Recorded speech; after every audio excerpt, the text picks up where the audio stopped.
Hi, hello friends, how are you? I hope you will happy and healthy. Welcome to our channel Pranav Academy. Don't forget like, share and subscribe. Today we are going to learn about unit number 5 રાની કી વાવ. મિત્રો, વિશ્વમાં આપણો સાંસ્કૃતિક વારસો જળવાઈ રહે, સચવાઈ રહે તે માટે વૈશ્વિક સંસ્કૃતિ સમિતિ છે એના દ્વારા માન્યતા આપવામાં આવે છે અને એ માન્યતાનું સ્થાન આપણા ગુજરાતમાં જ આવેલી રાની કી વાવ, કેમ કે રાણકી વાવ પણ કહીએ છીએ, એને સ્થાન પ્રાપ્ત કરેલું છે. આ ઉપરાંત પાવાગઢની તળેટીમાં આવેલું ચાંપાનેર એ પણ વર્લ્ડ હેરિટેજ સાઇટમાં સ્થાન પામેલું છે.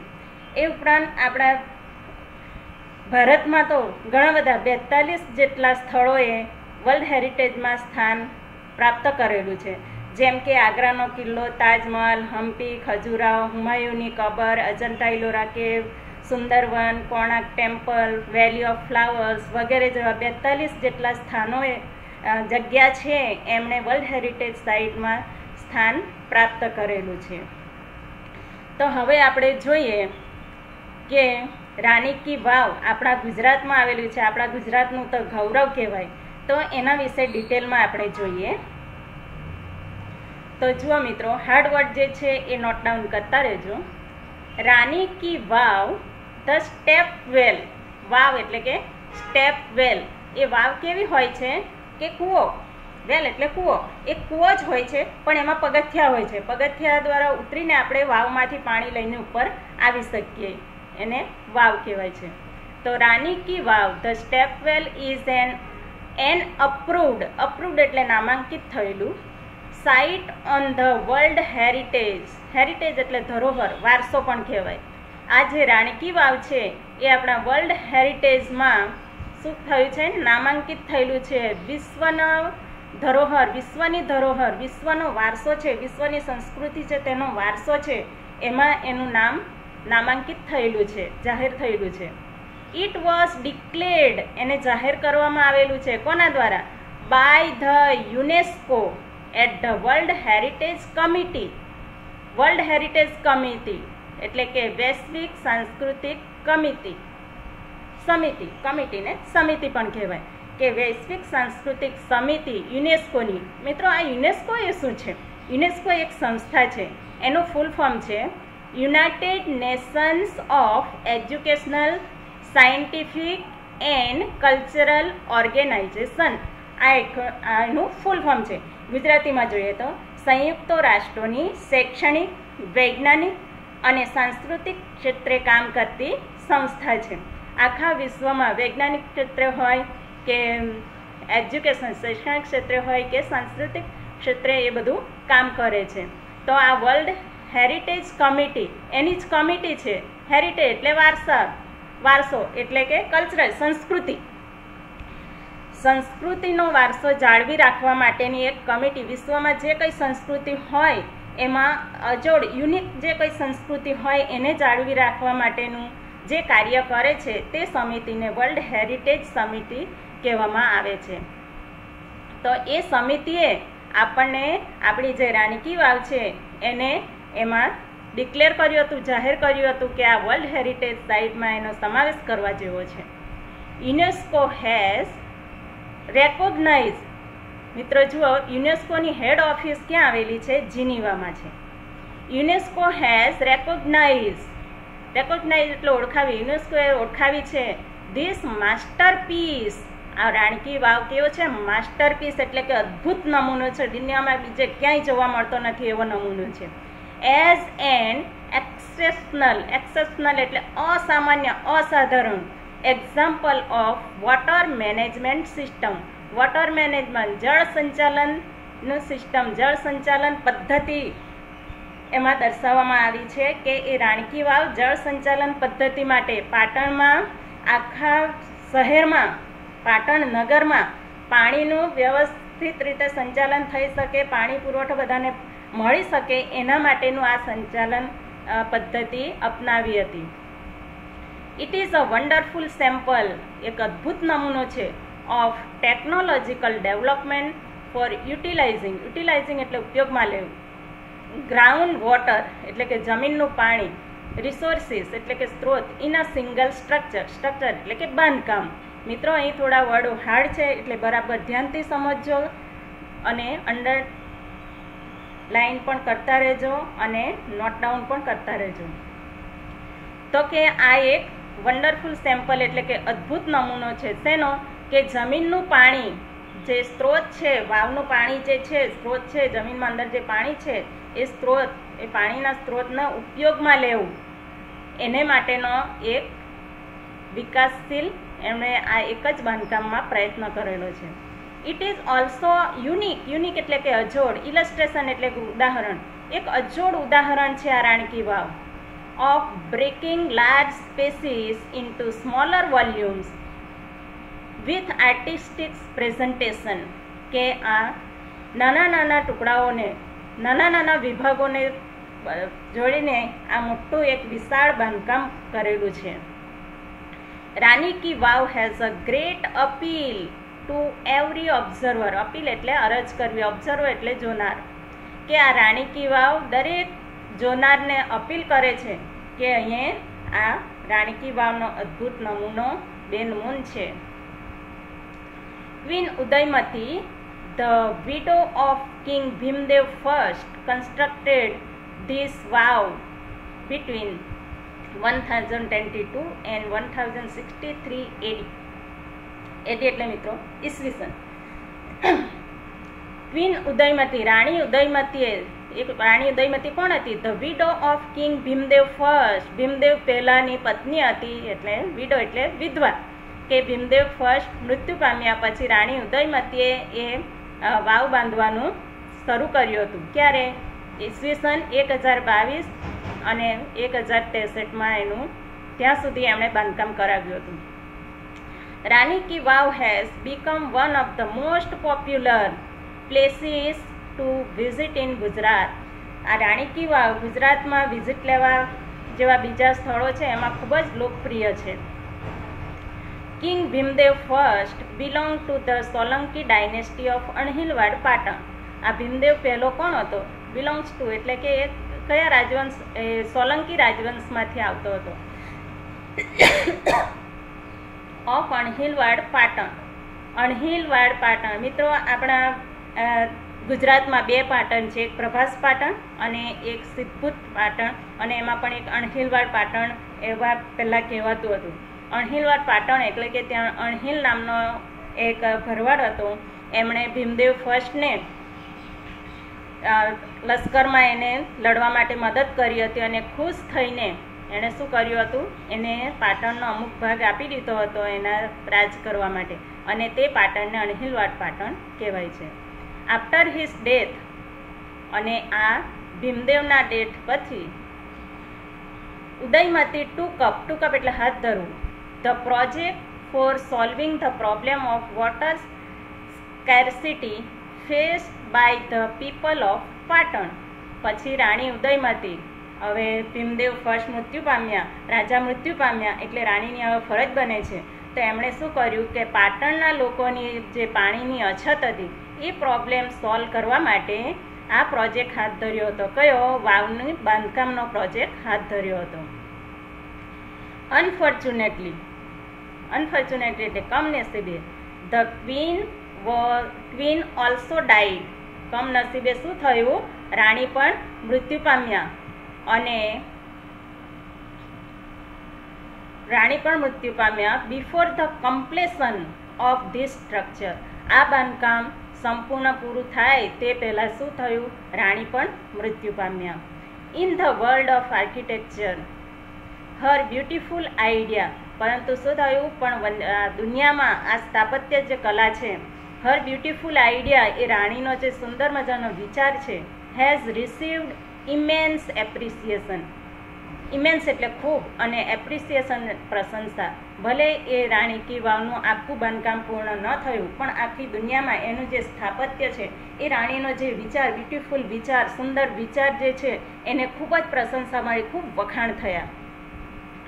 ક્વીન સ્ટેપવેલ, રાણીની આ જે વાવ છે, ઓર રાની કી વાવ, એને રાની કી વાવ પણ કહેવાય છે. Is a 7 storage structure. એ રાણી કી વાવ કેવી છે એનું આપણે ડિટેલમાં જોઈએ તો એના 7 માળ છે. જમીનની અંદર વાવ છે અને વાવમાં જમીનની નીચે 7 માળ બનાવવામાં આવેલા છે. ધીસ ઈસ્ટ ફેસિંગ સ્ટેપ વેલ, અને એ વાવનું જે મુખ છે એ કેવું ઈસ્ટ પૂર્વના મુંહવાળી વાવ છે. એટલે કે વાવમાં આપણે વાવ જોવા જઈએ તો પૂર્વ દિશા તરફથી જઈ શકાય એવું છે. ઇઝ 64 મીટર્સ લોંગ, 64 મીટર લાંબુ છે, 20 મીટર્સ વાઇડ, 20 મીટર પહોળી, એન્ડ 27 મીટર્સ ડીપ, અને 27 મીટર ઊંડી છે. ઇચ સ્કલ્પચર, દરેક સ્થાપત્ય, દરેક પેસેજ, પિલર એટલે કે થાંભલા, એન્ડ પેવિલિયન એટલે કે મંડપ, ઇન ધીસ મેગ્નિફિસન્ટ એટલે ભવ્ય, સ્ટ્રક્ચર હેઝ એન્ચાન્ટિંગ એટલે મનમોહક, કાર્વિંગ્સ એટલે કોતરણી. કે એ દરેક સ્થાપત્યમાં શું છે? પેસેજ છે, ખુલ્લી જગ્યા છે, પિલર છે, થાંભલાઓ છે, મંડપ છે, અને એ કેવા છે? એકદમ મેગ્નિફિસન્ટ ભવ્ય છે અને મનમોહક કોતરણી કરેલી છે એના પર. એન્ચાન્ટિંગ કાર્વિંગ, મનમોહક કોતરણી કરેલી છે. ઓન ઇટ સાઇડ વોલ્સ, અને સાઇડ વોલ્સ એટલે સાઇડની દિવાલ ઉપર ધેર આર અરાઉન્ડ 800 સ્કલ્પચર્સ, લગભગ 800 જેટલા શિલ્પ કોતરેલા છે પથ્થરોમાં, અને એ ત્યાં લગાવેલા છે અંદર. મિત્રો ખૂબ મજાની આ રાણકી વાવ છે, જોવા જેવી છે. ક્યારેય પણ વિઝિટ કરવા જવાનું થાય તો ચોક્કસ એની મુલાકાત લેજો. આપણા ગુજરાતમાં જ છે, પાટણમાં છે, ઉત્તર ગુજરાતમાં. There are nearly 400 big sculptures of different gods and goddesses in the vav at present. અત્યારે હાલમાં આ રાણકી વાવમાં નિયરલી એટલે લગભગ 400 જેટલા મોટા સ્થાપત્યો છે, અને તે પણ જુદા જુદા ગોડ્સ એટલે ભગવાનના અને ગોડેસ એટલે દેવીઓ, જુદા જુદા દેવીઓના ચિત્રો જોવા મળે છે. સ્થાપત્ય અત્યારે હજુ પણ જોવા મળે છે 400 જેટલા. 800 હતા પણ કાળક્રમે એ બધા લુપ્ત થઈ ગયેલા છે અને અત્યારે 400 જેટલા જોવા મળે છે. This numbers would have been many more in the past. ભૂતકાળમાં એનાથી પણ વધારે એ હતા, પણ અત્યારે 400 જોવા મળે છે. ઇન ઇટ્સ ઓરિજિનલ સ્ટ્રક્ચર, ઓરિજિનલમાં તો 400 કરતાં પણ વધારે છે, 800 જેટલા છે, પણ અત્યારે 400 જોવા મળે છે. ઈ સ્ટોરેજ, દરેક માળ પર હેઝ અ નેરો કોરિડોર, દરેક માળે સાંકડી આમ પરસાળ છે, ફરતે આમ ફરી શકાય વાવને જોવા માટે. For the visitors to appreciate એટલે કદર કરવી. શેની?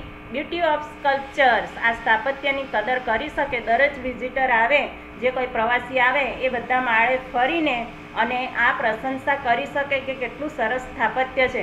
તેને માટે ફરવા માટેની જગ્યા પણ છે ઉપર.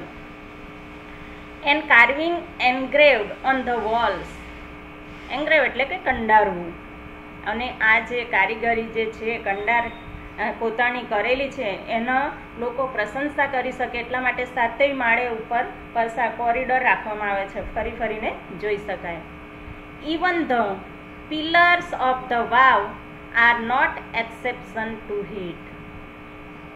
Even the pillars of the vav are not exception to it. આમાં જે પિલર્સ છે એ પણ, એનો પણ કોઈ વાંધો આવતો નથી, એ કોઈ હરકત નથી, એના પણ બહુ સરસ શું છે કોતરણી કરેલી છે, અને પિલરની પાછળથી પણ આમ બધે ફરી શકાય છે. ધે ડિસ્પ્લે એટલે પ્રદર્શન કરવું. Splendid artistic marvel on the stone, આ પથ્થર પર માર્વેલ એટલે અજાયબ રીતે, ભવ્ય રીતે, આર્ટિસ્ટિક એટલે કે કલા કારીગરી કરેલી છે. બહુ સરસ મજાના બધા સ્થાપત્યો છે, શિલ્પ કોતરેલા છે.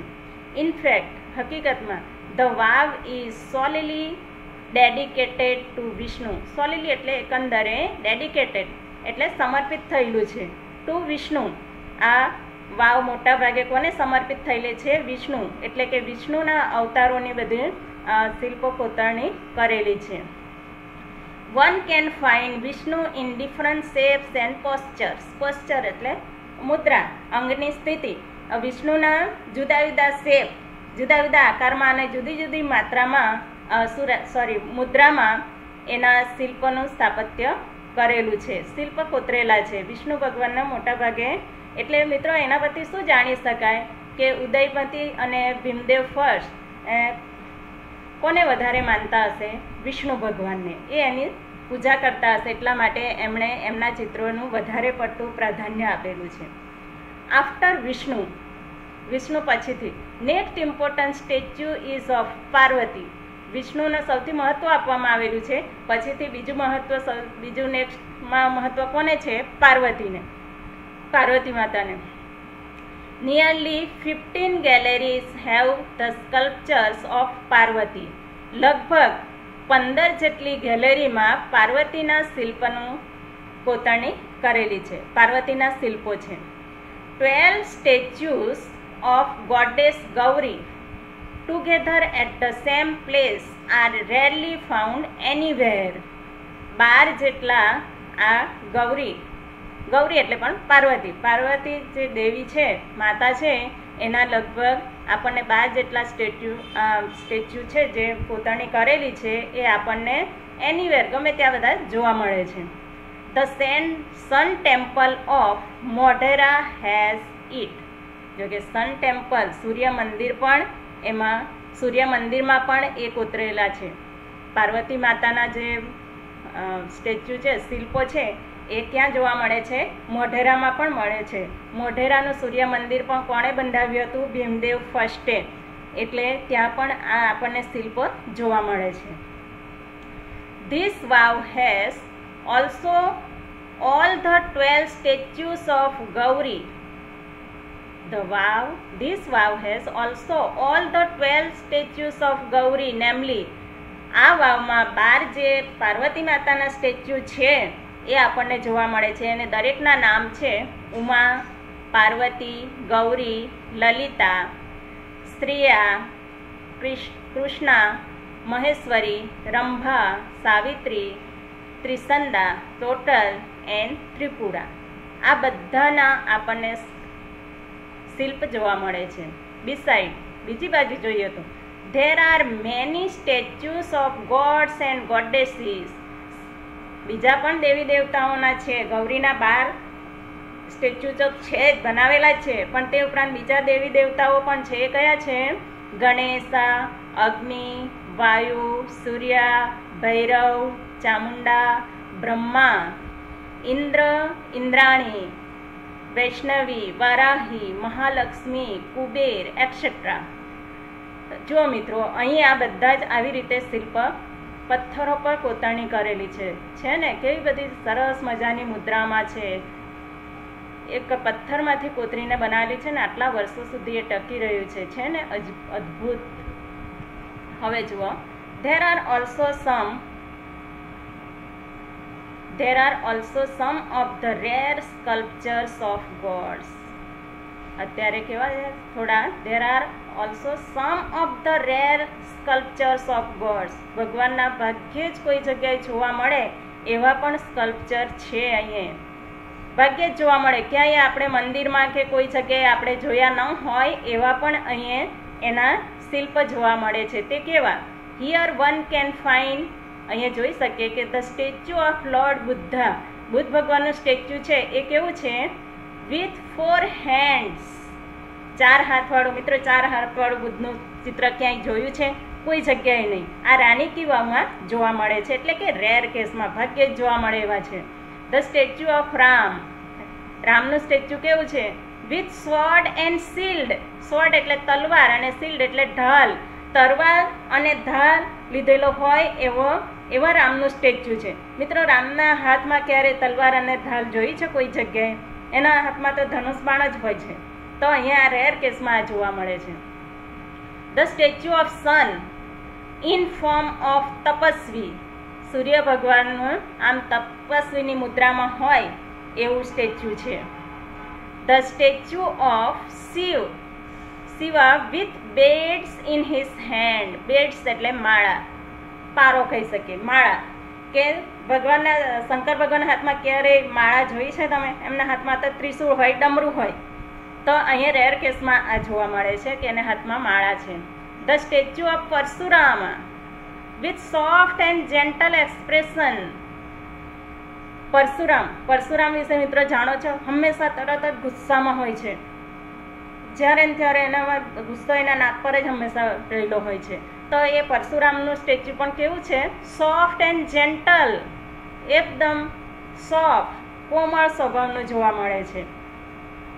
Rather having hard and stern look, એ તો એકદમ સખત અને સ્ટર્ન કઠોર સ્વભાવવાળા છે, સ્વભાવવાળા હતા, એના બદલે એકદમ સોફ્ટ કોમળ અને સૌમ્ય લાગે છે, એકદમ શાંત સ્વરૂપ લાગે છે એવા બતાવવામાં આવ્યા છે. સમ ઓફ ધ સ્કલ્પચર, કેટલાક સ્થાપત્યો કેવા છે? ડિસ્પ્લે કન્ટેમ્પરરી, કેટલાક સ્થાપત્યોનું કેવું પ્રદર્શન આપણને જોવા મળે છે? સમકાલીન પ્રદર્શન, કે તે વખતનું એ સ્થાપત્યમાં તે વખતની આપણને શું જોવા મળે છે? લાઈફસ્ટાઈલ, લોકોની કેવી લાઈફસ્ટાઈલ હતી તે જાણવા મળે છે. ફોક ટેલ્સ એટલે કે દંતકથાઓ જોવા મળે છે. Animal and human instinct et cetera. Instinct એટલે વૃત્તિ, કે પ્રાણીઓ અને મનુષ્યોની કેવી વૃત્તિ હતી, કેવી વૃત્તિ સહજ અહીંયા બધા શિલ્પો કોતરવામાં આવેલા છે. એટલે કે તે વખતે કેવા હતા લોકો, કેવી લાઈફસ્ટાઈલ જીવતા હતા, એ લોકો કેવી દંતકથા હતી, પ્રાણીઓ કેવા હતા, મનુષ્યો કેવી રીતે એમનું જીવન ગુજારતા હતા, એનો ચિતાર આપણને જોવા મળે છે. ધે રિવીલ એટલે છતું કરવું, artistic vision and unique imagination of the sculpture. આ બધા સ્ટેચ્યુને જોઈને, આ કોતરણી જોઈને આપણે કેવી કલાકારી, કેવી કલાને કેવો દ્રષ્ટિકોણ છે, આ જે શિલ્પકારો છે એનો કેવો દ્રષ્ટિકોણ છે અને એની કેવી કલ્પના છે, ઇમેજિનેશન, શિલ્પકારોની કેટલી કલ્પનાઓ, કેવી મૌલિકતા એમની કેવી છે, કેવી અજોડ કલ્પના છે એ આપણને જોવા મળે છે. There are nearly 300 statues of apsaras, અને લગભગ એમાં 300 જેટલા અપ્સરાના સ્ટેચ્યુ છે. મિત્રો, અપ્સરા એટલે કોણ જાણો છો? કે સ્વર્ગમાં ઇન્દ્રનું જે મનોરંજન, સ્વર્ગમાં જે દેવોનો રાજા છે ઇન્દ્ર, એનું મનોરંજન કરનારી જે નૃત્યાંગના હોય છે એને અપ્સરા કહેવામાં આવે છે. તો એ 300 જેટલા સ્ટેચ્યુ અપ્સરાના પણ છે. The sculptures presented a vast range of emotions. હવે આ શિલ્પીઓએ, સ્કલ્પચર્સ એટલે શિલ્પીઓએ શું કર્યું છે, શું પ્રેઝન્ટ કર્યું છે, રજૂ કર્યું છે કે range of emotions and feelings, ભાવનાઓ અને લાગણીઓ on the faces of apsaras. જે અપ્સરાના સ્ટેચ્યુ છે એના પર ભાવના, લાગણી, જુદા જુદા ભાવ, જુદા જુદી લાગણીઓ વ્યક્ત કરતા શિલ્પો કંડારેલા છે. They display variety of different moods and situations. આ અપ્સરાના મુખ પર જુદા જુદા મિજાજ અને જુદી જુદી પરિસ્થિતિઓ દર્શાવતા ચિત્રો અથવા દર્શાવતા શિલ્પોની કોતરણી કરેલી છે. Most of them present Vishnu in his 10 different avatars. એમાંના મોટા ભાગના વિષ્ણુના 10 ડિફરન્ટ અવતાર, વિષ્ણુના 10 અવતારોનું પ્રેઝન્ટેશન એટલે કે રજૂઆત કરેલી છે. The most attractive sculptures are those of, એમાંના મોટાભાગના જે એટ્રેક્ટિવ, આકર્ષણ ઉપજાવનારા જે શિલ્પો છે એમાં છે વરાહ, વામન, નરસિંહા, રામ, કલ્કી એન્ડ મહિષાસુરમર્દિની. આ બધા જે છે એ વધારે આકર્ષણ ઉપજાવે છે. This apsaras with 16 different makeup style, અને આ અપ્સરાની 16 જેટલી જુદી જુદી મેકઅપ્સની સ્ટાઇલ દર્શાવેલી છે. Add to the grace of this unmatch structure, અને એ કેવું છે? અનમેચ, અજોડ આકર્ષણ ઉપજાવે એવા બધા શિલ્પો છે અપ્સરાના. કેટલા? 16 જેટલા જુદા જુદા એમના જે સ્ટેચ્યુ છે એ તો જાણે એક અજોડ આકર્ષણ આપણને ઉપજાવે છે. The stepwell also focuses. આ સ્ટેપવેલ શેના પર ફોકસ કરે છે, શેના પર પ્રકાશ પાડે છે? On the holiness of water. Holiness એટલે પવિત્રતા, of water and its great significance. Significance એટલે મહત્વ. In Indian culture. Indian culture એટલે ભારતીય સંસ્કૃતિમાં પાણીનું જે મહત્વ છે. પાણીને પવિત્ર ગણવામાં આવે છે. એટલે આપણે નદીઓને પણ લોકમાતા, નદીને માતા ગણીએ છીએ. એટલે કે પાણીની પવિત્રતાનું મહત્વ દર્શાવવામાં આવેલું છે. ભારતીય સંસ્કૃતિમાં પાણીનું ખૂબ જ મહત્વ, આપણે એને પવિત્ર માનીએ છીએ, એ અહીંયા દર્શાવવામાં આવેલું છે. એનું મહત્વ છે આ વાવમાં. મિત્રો, પાણીને કેવી રીતે પવિત્ર ગણીશ? પાણીને પવિત્ર ગણીએ છે એટલા માટે લોકો એની પવિત્રતા જાળવે એટલા માટે શું કર્યું છે? વાવ છે, વાવની ફરતે ચારે બાજુ 7 માળ સુધી બધા દેવી દેવતાઓના શિલ્પોની કોતરણી કરવામાં આવેલી છે. જ્યારે ત્યાં જઈએ પાણી લેવા માટે તો શું થાય, અથવા વાવ જોવા માટે જઈએ તો પણ શું થાય, આપણામાં એક ધાર્મિકતાની ભાવના ઉત્પન્ન થાય અને આપણે પાણીને પોલ્યુટ કરતા, પ્રદૂષિત કરતા, એને ગંદુ કરતા, ત્યાં ગમે ત્યાં કંઈક અંદર નાખતા પહેલાં આપણે વિચાર કરીએ કે ના ભાઈ, અહીંયા તો ભગવાનનો વાસ છે. એટલા માટે રાણીએ એટલો સરસ વિચાર કર્યો હતો કે પાણી પણ ચોખ્ખું રહે અને એની પવિત્રતા ખાતર લોકોમાં આવો ભાવ ઉત્પન્ન થાય, એને માટેનો આ સરસ મજાનો વિચાર હતો. The vav is the most develop. આ વાવ કેવી છે? મોસ્ટ ડેવલપ, ખૂબ જ વિકાસશીલ, એલેબોરેટ, જટિલ રચનાવાળી, એન્ડ ઓર્નામેન્ટેડ અને અલંકૃત થયેલી છે. Example of submerge architecture. Submerge એટલે કે ડૂબેલી, જળમગ્ન થયેલી. આ આર્કિટેક્ચર, આ સ્થાપત્ય શું હતું? પહેલેથી એમ નહોતું, એ જળમગ્ન થયેલું હતું, જમીનમાં અંદર ડૂબેલું, સૌથી જટિલ રચનાવાળું અને અલંકૃત થયેલું, જુદા જુદા શિલ્પો દ્વારા અલંકૃત થયેલું, શણગારાયેલું આ એક સ્ટ્રક્ચર છે, સ્થાપત્ય છે. જળમગ્ન એટલે જમીનની અંદર ડૂબેલું, પાણીની અંદર ડૂબેલું. એ સરસ મજાનું સ્થાપત્ય છે. દુનિયામાં આવું બીજે ક્યાંય જોવા મળતું નથી. It sings the glory of development of stepwell in India. અને એ કીર્તિગાથા, sings the glory of development of stepwell in India, આ ભારતની આપણી વાવ છે, જે વાવ છે એની કીર્તિગાથાનું ગાન કરે છે. ધીસ વાવ ઇઝ લાર્જ, ખૂબ વિશાળ છે, and complex type of stepwell, અને બહુ જટિલ રચનાવાળું છે. કોઈ જગ્યાએ આવી વાવ જોવા મળતી નથી. It has ornamented panels of sculptures. અને એ જુદી જુદી સ્થાપત્યો છે એમાં એ સુંદર રીતે અલંકૃત થયેલી તકતી એના પર લાગેલી છે, એટલે કે એ નામમાં એનો સમાવેશ થયેલો છે. ઇટ લે બરીડ. આ વાવ કેવી હતી પહેલાં? ઇટ લે બરીડ, દટાયેલી હતી, અંડર ધ મડ, મડ એટલે કાદવ, ડ્યુ ટુ ફ્લડ્સ ફર્સ્ટ. સૌ પ્રથમ પહેલાં આ શું હતી? આ જમીન આ વાવ જમીનની અંદર દટાઈ ગયેલી હતી. શેના લીધે? Then vanishing of the river Saraswati. Saraswati નદી, આ પાટણ જે શહેર છે એ સરસ્વતી નદી કિનારે વસેલું છે. અને વર્ષો પહેલાં અહીંયા ભયંકર એક પૂર આવ્યું હતું અને પૂરના લીધે આખી વાવ દટાઈ ગઈ હતી, પુરાઈ ગઈ હતી આખી જમીન. અને લગભગ શું થયું હતું? ઇટ વોઝ હિડન, અંદર દરબાઈ ગઈ હતી. ધ લેયર્સ ઓફ સિલ્ટ, કાદવથી આખી પુરાઈ ગઈ હતી. ફોર ઓલમોસ્ટ 7 સેન્ચુરીઝ, લગભગ 7 સદી એટલે કે 700 વર્ષ સુધી એ જમીનની નીચે ધરબાયેલી રહી, કોઈને કશી ખબર પડી નહીં. The archaeological survey of India, એટલે કે ASI નામની જે સંસ્થા છે, પુરાતત્વીય વિભાગ કહેવાય. પુરાતત્વીય વિભાગ એટલે કે જમીનની અંદર જે કંઈ વર્ષો પહેલાં જે કંઈ દટાઈ ગયું હોય અને તેને ખોદકામ કરીને બહાર કાઢવામાં આવે છે, ઉજાગર કરે છે, એવી એક સંસ્થા છે. તેને આર્કિયોલોજીકલ સર્વે ઓફ ઇન્ડિયા કહેવામાં આવે છે. એમણે શું કર્યું? ટુક અ ગ્રેટ કેર, બહુ જ સાચવણીપૂર્વક, બહુ કાળજીપૂર્વક, ટુ પ્રિઝર્વ ધીસ સ્ટ્રક્ચર, આ સ્ટ્રક્ચરને ખૂબ કાળજી રાખી એની સાચવણી કરી છે, એનું ખોદકામ કરીને બહાર ઉજાગર કરી છે. ઇન ફેબ્રુઆરી 2013, ફેબ્રુઆરી 2013ની ફેબ્રુઆરીમાં ASIએ નોમિનેટેડ ધીસ વાવ નોમિનેટેડ કર્યું. આ વાવને નોમિનેટેડ કરી 2013માં, એટલે કે જાહેર કરી એને મંજૂરી આપી. શેને માટે? This vav for the world heritage site.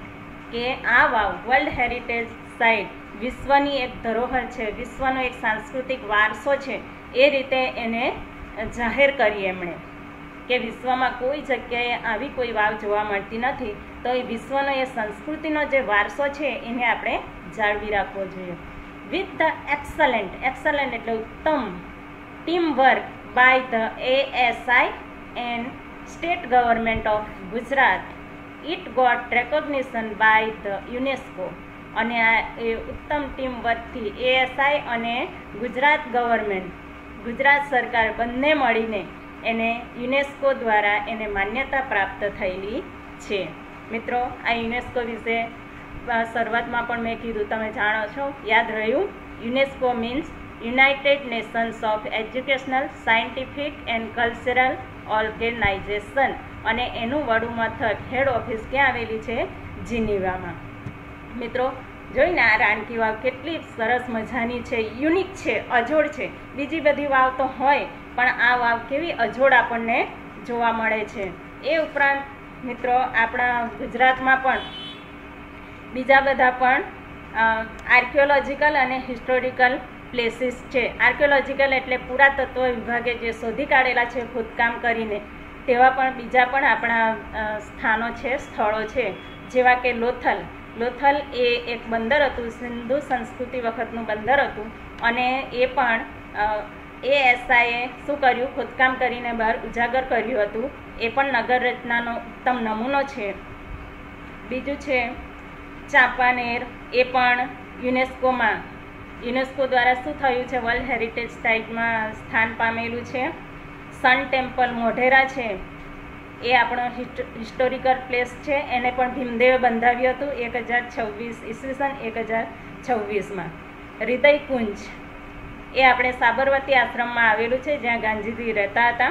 Kirti Mandir, જે ગાંધીજીનું જન્મસ્થળ છે, જે પોરબંદરમાં આવેલું છે. વડનગર કીર્તિ તોરણ અને હાટકેશ્વર મંદિર માટે જાણીતું છે. કીર્તિ તોરણ 12મી સદીમાં બંધાયેલું હતું અને હાટકેશ્વર 17મી સદીનું છે. ધોલાવીરા એ કચ્છમાં આવેલું છે, જે સિંધુ ખીણની સંસ્કૃતિની એ પણ નગર રચનાનો ઉત્તમ નમૂનો છે, જે 2900 BC એટલે કે બિફોર ક્રાઇસ્ટ, ઈસવીસન પહેલાં 2900 વર્ષ પહેલાંની આ વાત છે. તે ધોલાવીરા, એને પણ ASIએ ખોદકામ કરીને બહાર કાઢ્યું છે. એ પણ એમ બેન મૂન નગર રચનાનો નમૂનો છે. બીજું રુદ્રમહલ સિદ્ધપુરમાં છે, એ ઈસવીસન 983માં બાંધકામ કરવામાં આવ્યું હતું. લગભગ અત્યારે 175 જેટલા વર્ષ પૂરા થઈ ગયા છે એના. અને અડાલજની વાવ, જે અમદાવાદથી 18 કિલોમીટર દૂર અડાલજ ગામમાં આવેલું છે, તે લગભગ 15થી 16મી સદીમાં એનું બાંધકામ થયેલું છે. એટલે મિત્રો, અહીં જુઓ કે આપણા અહીં ગુજરાતના ઘણા બધા ઐતિહાસિક સ્થળો પણ છે, તેમાં આપણે આજે રાણકી વાવ વિશે જોયું. તો મિત્રો, આવા સાંસ્કૃતિક વારસાની જ્યારે પણ આપણે મુલાકાત લઈએ, ત્યારે આપણે એને નુકસાન ન પહોંચે એવી તકેદારી રાખવી જોઈએ, એવું વર્તન આપણું હોવું જોઈએ. અને બીજાને પણ આપણે જણાવવું જોઈએ કે આ સાંસ્કૃતિક આપણો ભવ્ય વારસો છે, એની સાચવણી કરવી જોઈએ.